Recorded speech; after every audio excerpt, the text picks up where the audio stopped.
মিরপুরে বঙ্গবন্ধু আন্তর্জাতিক কাবাডি প্রতিযোগিতার চতুর্থ আসরের উদ্বোধনী ম্যাচে জয় পেয়েছে বাংলাদেশ। রবিবার রাজধানীর মিরপুর শহীদ সোহরাওয়ার্দী ইনডোর স্টেডিয়ামে উদ্বোধনী ম্যাচে সাউথ কোরিয়াকে ৬৭-২২ পয়েন্টে হারায় স্বাগতিকরা। খেলার প্রথমার্ধে মাঠের লড়াইয়ে কোনো প্রতিদ্বন্দ্বিতাই গড়ে তুলতে পারেনি সাউথ কোরিয়া। প্রথমার্ধে ২৪-১১ পয়েন্টে এগিয়ে থেকে বিরতিতে যায় মিজানুর রহমানের দল। দ্বিতীয়ার্ধে বাংলাদেশ জয় পায় ৪৩-১১ পয়েন্টে। বাংলাদেশের অধিনায়ক মিজানুর রহমান ২১ পয়েন্ট নিয়ে ম্যাচ সেরা হন। এদিকে জমকালো আয়োজনের মধ্য দিয়ে কাবাডি প্রতিযোগিতার উদ্বোধন করেন যুব ও ক্রীড়ামন্ত্রী নাজমুল হোসেন পাপন।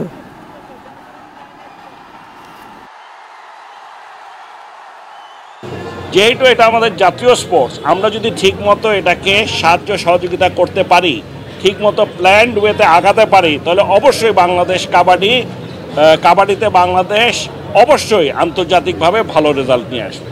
শিক্ষা প্রতিষ্ঠানগুলোর থেকে যদি আমরা এই খেলাটা চালু করতে পারি রেগুলার বেসিসে, তাহলে আমি মনে করি আমাদের জন্য নতুন নতুন খেলোয়াড় বেড়ে আসার জন্য একটা ভালো পদক্ষেপ।